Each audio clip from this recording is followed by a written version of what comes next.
Assalamualaikum warahmatullahi wabarakatuh. Yang terhormat dosen penghapus saya, Dr. Retno Purwani Setyaningrum MM, Matkul Manajemen Perubahan. Perkenalkan, nama saya Fadlan Pauji, saya dari kelas Manajemen 19A5, NIM saya 111911124.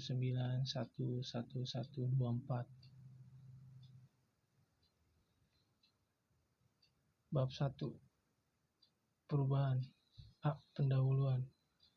Perubahan tidak dapat dielakkan dalam kehidupan manusia. Perubahan mulai disadari menjadi bagian yang penting suatu organisasi diawali sekitar 40 tahun yang lalu. Dimulai oleh dunia usaha yang lebih dulu menyadari pentingnya perubahan bagi peningkatan kualitas produksi yang dihasilkan. B. Pengertian perubahan. Manajemen perubahan adalah upaya yang dilakukan untuk mengelola akibat-akibat yang ditimbulkan karena terjadinya perubahan dalam organisasi.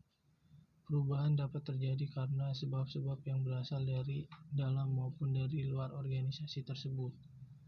Perubahan dapat terjadi karena sebab-sebab yang berasal dari dalam maupun dari luar organisasi tersebut.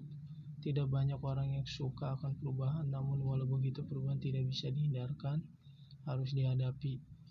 Perusahaan sukses adalah perusahaan yang mampu melakukan adaptasi yang dinamis, inovatif setiap tantangan-tantangan baru. Manajemen perubahan menjadi sangat penting diterapkan, namun demikian dalam kenyataannya, proses perubahan yang terjadi tidak selalu mendapat respon positif. Ada saja mereka yang menyukai dan ada saja yang tidak menyukai perubahan tersebut. Ada beberapa alasan mengapa mereka bersikap kontra perubahan. Yang pertama, dapat berupa rasa takut terhadap berkurang atau hilangnya kekuasaan. Yang kedua, kehilangan keterampilan. Yang ketiga, kegagalan kerja. Yang keempat, ketidakmampuan menghadapi masalah baru. Yang kelima, kehilangan pekerjaan. C. Masalah perubahan. Banyak masalah yang bisa terjadi ketika perubahan akan dilakukan. Masalah yang paling sering dan menonjol adalah penolakan atas perubahan itu sendiri. Istilah yang sangat populer dalam manajemen adalah resistensi perubahan. Penolakan atas perubahan tidak selalu negatif karena justru adanya penolakan tersebut, maka perubahan tidak bisa dilakukan secara sembarangan. Penolakan bisa jelas kelihatan, misalnya mengajukan protes, mengancam mogok, demonstrasi, dan sejenisnya. Mengapa perubahan ditolak? Untuk keperluan analitis, dapat dikategorikan sumber penolakan atas perubahan yaitu penolakan yang dilakukan oleh individual dan yang dilakukan oleh kelompok atau organisasional.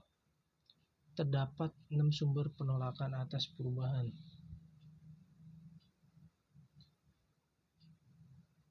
Yang pertama, inersia struktural.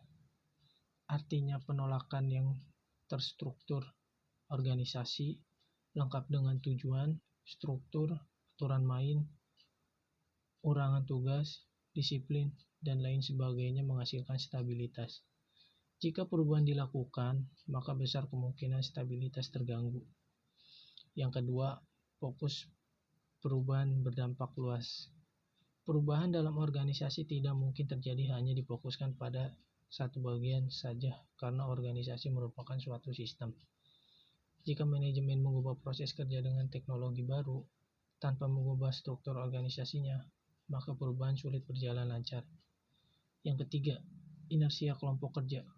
Walau ketika individu mau mengubah perilakunya, nama kelompok punya potensi untuk menghalanginya.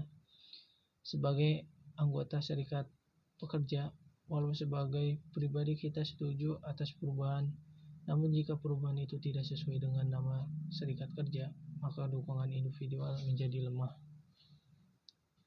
Yang keempat, ancaman terhadap keahlian.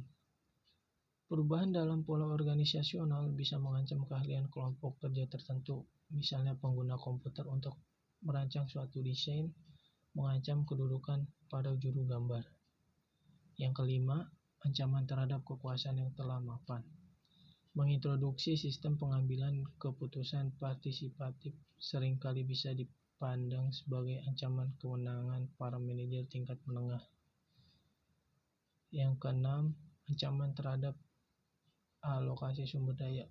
Kelompok-kelompok dalam organisasi yang mengendalikan sumber daya dengan jumlah relatif besar sering melihat perubahan organisasi sebagai ancaman bagi mereka.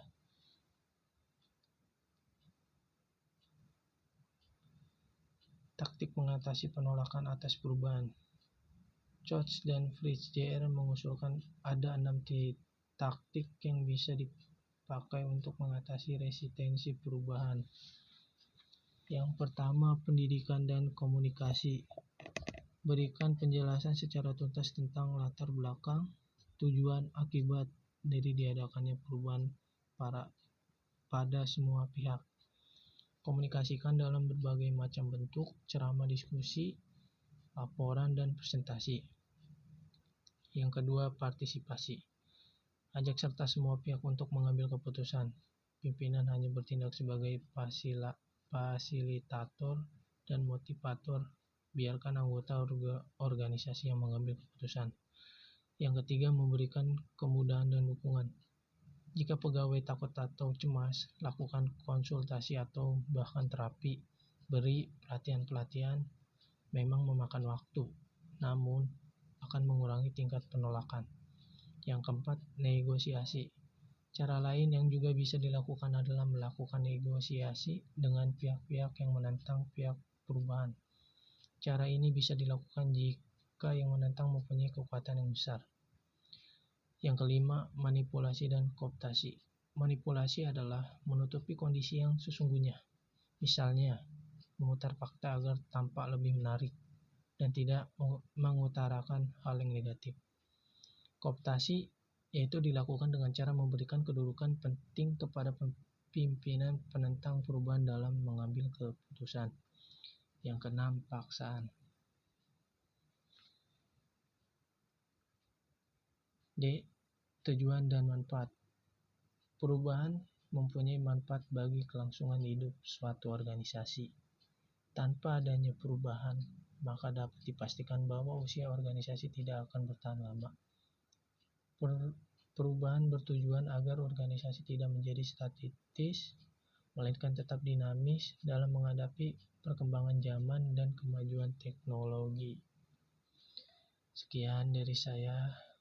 Wassalamualaikum warahmatullahi wabarakatuh.